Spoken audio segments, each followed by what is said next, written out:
ni image bagi ABCD.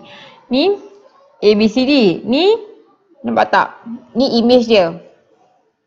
Satu paksi pantulan. Tentukan koordinat image bagi titik objek PQRS dengan paksi pantulan yang sama. Bila dia kata paksi pantulan yang sama, kita kena cari apa paksi pantulan A, B, C dengan D. Jadi kita tengok sekarang ni. Jadi maksudnya, kalau kita nak tahu paksi pantulan, jarak dia mesti sama, betul? Jadi kita tengok A ke B ni jarak dia berapa? Sekarang ni yang ni adalah negatif 3. X adalah negatif 3, yang ni X adalah 5. Jadi jarak dia adalah 5 tolak negatif 3. 5 tambah 3 sama dengan 8. Jarak dia adalah 8. Jadi titik tengah-tengah adalah negatif 3 adalah negatif 3 tambah 4 sama dengan 1. Ataupun kita gerak satu-satu. 1, 2, 3, 4. Kita tahu dia tengah-tengah dia adalah 1. Nampak? Jadi kita nampak, kita kira, kita check dengan satu lagi point. Sekarang ni yang sama adalah sini A dan A. Kita tengok dia gerak dia 2. Jadi bila 2, paksi dia patutnya kat tengah. Jadi sama tak? Atasnya tengah jadi sama. Jadi paksi pantulan adalah sini, nampak? Paksi pantulan dia adalah pada X sama dengan 1. Jadi kita tahu paksi pantulan kita, paksi pantulan adalah X sama dengan 1. Kalau kita check D pun sama. Jarak ke sini pergi paksi sama juga dengan jarak paksi pergi dekat D ni. Jadi, paksi pantulan PQRS. So, kita tengok P ni dekat sini. Mana P? Okay, ni P dekat sini.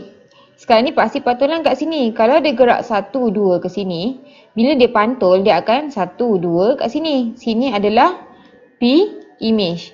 Jadi, P image adalah, kalau kita tengok sini, dia akan jadi negatif 1. X adalah negatif 1. Y adalah 7.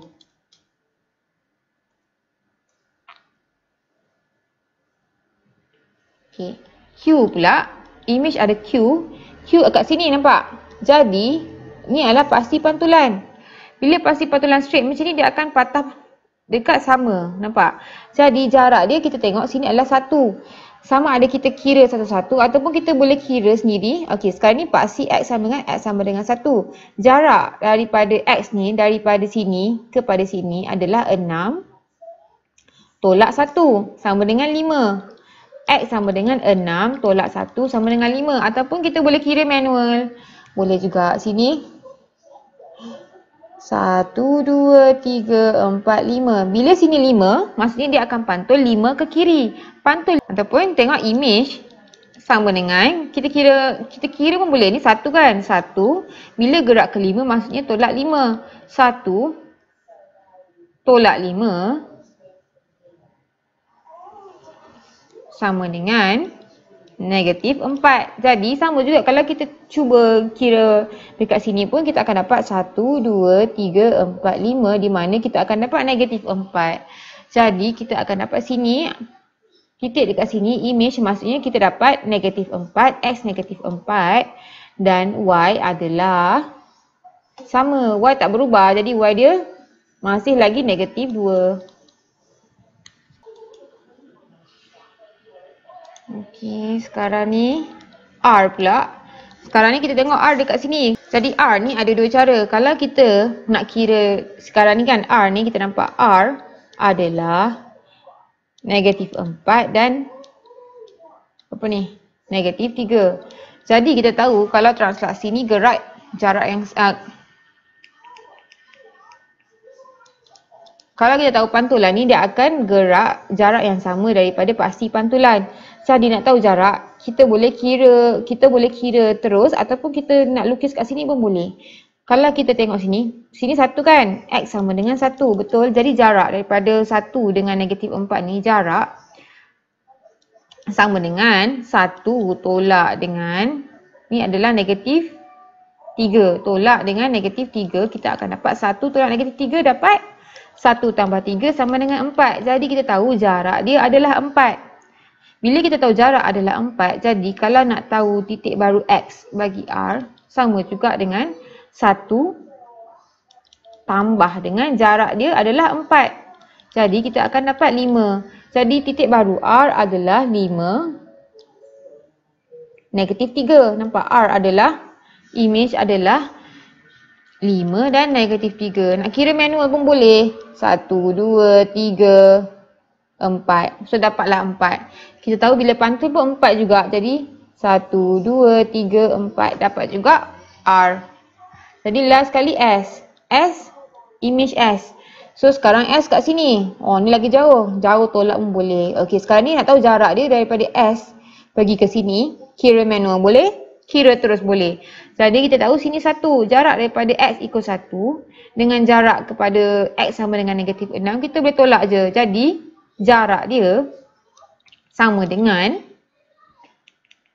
Jadi jarak dia sama dengan X sama dengan 1. 1 tolak dengan S ni adalah negatif 6. Negatif 6. Jadi 1 tolak negatif 6 sama dengan 1 tambah 6 sama dengan 7. Jadi kita tahu jarak dia adalah 7. Kalau kira 1, 2, 3, 4, 5, 6, 7. Dapat 7. Sama. Betul?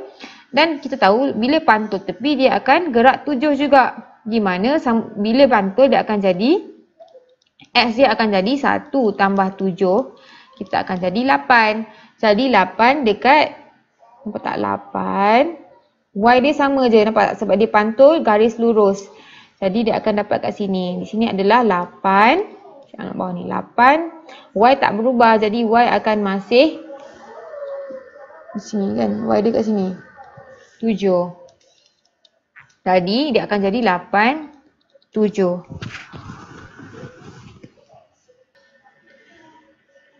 Lukis paksi pantulan bagi rajah berikut. Kalau kita tengok sengit macam ni, jadi kita tahu dia bukan paksi dia bukan X dan Y. Jadi paksi dia sengit. Jadi paksi dia sengit, kita kena ambil tengah-tengah ni. Jadi nampak tak? Kita nampak. Sekarang ni 1. Jadi tengah-tengah ni akan jadi paksi dia. Jadi sini pun nampak. Ni paksi dia. Nampak tak? Jadi kita cek jarak pada X atau Y. Jadi bila dia sengit macam ni, kita tahu jarak X sama dengan bila pantul dia akan jadi jarak Y. Ataupun jarak Y dia akan jadi jarak X. Sekarang ni kita cek daripada sini. Kalau kita nak cek Y, 1, 2, 3. 3 Y kan? 3Y. Dia akan jadi 3X. 1, 2, 3X. Jadi ini adalah garisan yang betul. Kalau tengok sini, jarak dia sama macam ni. Nampak? Maksudnya dia adalah paksi Y. Nampak? Jadi kita boleh cari jarak je. Maksudnya nak cari pantulan, kita ambil jarak dia, kita ambil tengah-tengah. Jadi sekarang ni jarak dia 2. Tengah-tengah dia kat sini. Betul?